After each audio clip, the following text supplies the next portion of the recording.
বাংলা ভাষা আন্দোলনের অগ্রণী সেনানী হিসেবে নবেন্দু শেখর নাথের হাতে 19-এর সম্মাননা তুলে দিলেন বরাক উপত্যকা বঙ্গ সাহিত্য ও সংস্কৃতি সম্মেলনের কর্মকর্তারা।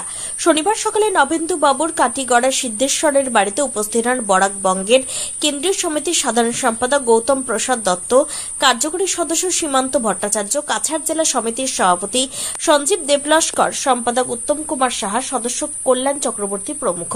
এরপর এক সংক্ষিপ্ত অনুষ্ঠানের মাধ্যমে নবেন্দু বাবুকে সম্মাননা প্রদান করা হয়। কাটিগড়া আঞ্চলিক সমিতির প্রাক্তন সম্পাদক ইমাদ উদ্দিন মজুমদার মানপত্র পাঠ করার পর বরাক বঙ্গের সব কর্মকর্তারা সম্মিলিতভাবে নবেন্দু বাবুর হাতে মানপত্র তুলে দেওয়া হয়। তার আগে উত্তরীয় পরিয়ে দেন সঞ্জীব দেবলস্কর। এদিন নবেন্দু বাবু ও তার স্ত্রী শক্তিনাথের হাতে বরাক বঙ্গের পক্ষ থেকে বিভিন্ন উপহার সামগ্রীও তুলে দেওয়া হয়। প্রসঙ্গত, শারীরিক অসুস্থতার জন্য 17 মে অনুষ্ঠিত বরাক বঙ্গের 19-এর সম্মাননা অনুষ্ঠানে উপস্থিত থাকতে পারেননি কাটিগড়ার এই ভাষা সেনানী, যার ফলে আজ বরাক বঙ্গের এক প্রতিনিধি দল নবেন্দু বাবুর বাড়িতে গিয়ে তার হাতে সম্মাননা তুলে দেন। 1972 সালের ভাষা সেনানী হিসেবে কাটিগড়ার বিশিষ্ট ব্যক্তিত্ব নবেন্দু শেখর নাথকে এই সম্মাননা প্রদান করা হয়েছে। এই অনুষ্ঠানে কাটিগড়া আঞ্চলিক সমিতির পুনর্গঠন নিয়েও আলোচনা হয়। 1961 সালের বাংলা ভাষার আন্দোলনের সঙ্গে কাটিগড়ার এক নিবিড় সম্পর্ক রয়েছে বলে উল্লেখ করেন বিভিন্ন বক্তা। অতীতের মতো বাংলা ভাষার অধিকার রক্ষায় আগামী দিনেও কাটিগড়া যেন আবারও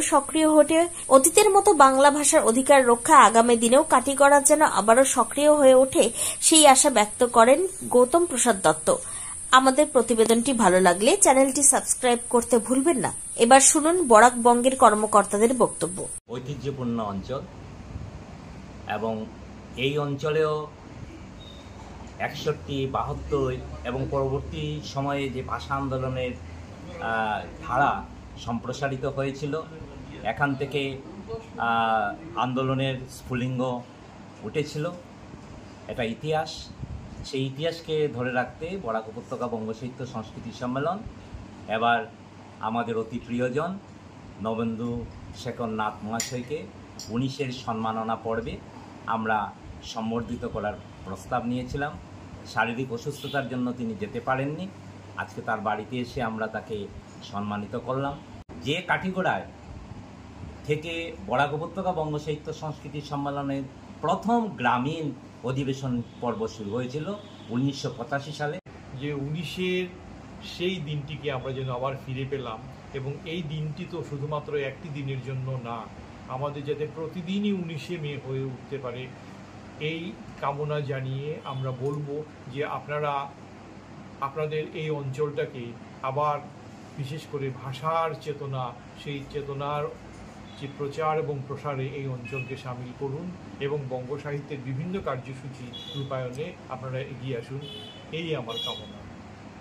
কাঠিগড়ার 85 সালের সেই 7ম অধিবেশন এমন একটা মাত্রায় পৌঁছেছিল যে গোটা বরাক উপত্যকা অবাক বিস্ময়ে তাদের কথা শুনেছে এবং বরাক উপত্যকা বঙ্গ সাহিত্য সংস্কৃতি সম্মেলন যে একটা উদার অবস্থান থেকে ভাষার বহমান যে আন্দোলনকে চালিয়ে নিয়ে যাচ্ছে তার প্রতি সবাই শ্রদ্ধাবোধ প্রকাশ করেছেন এবং সম্মেলনের সহযাত্রী হয়েছেন।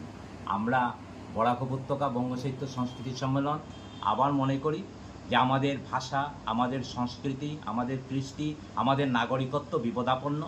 প্রতিটা জাতি তার নিজের অধিকার নিয়ে কথা বলে। আমরা বরাক উপত্যকার মানুষ, অখণ্ড বাঙালি জাতিসত্তার আমরা রক্ষা করা এবং আমাদের সংবিধান প্রদত্ত যে অধিকারগুলো, সেই অধিকারগুলো যাতে আমরা সম্মিলিতভাবে রক্ষা করতে পারি, সেজন্য আমরা সবাই মিলে চেষ্টা করব। এবং কাঠিগড়ার আবার বরাক উপত্যকা বঙ্গ সাহিত্য সংস্কৃতি সম্মেলনের শাখাকে পুনরুজ্জীবিত করে নব উদ্যমে আমরা কাজ করব সবাই মিলে। এটাই আগামী দিনে শপথ হোক। আজকে যে সম্মাননা দেওয়া হচ্ছে সেটা আমি কৃতজ্ঞ এবং আমি এটা আমার একা কৃতিত্ব নয়, সমস্ত কাঠিগড়াবাসীর কৃতিত্ব।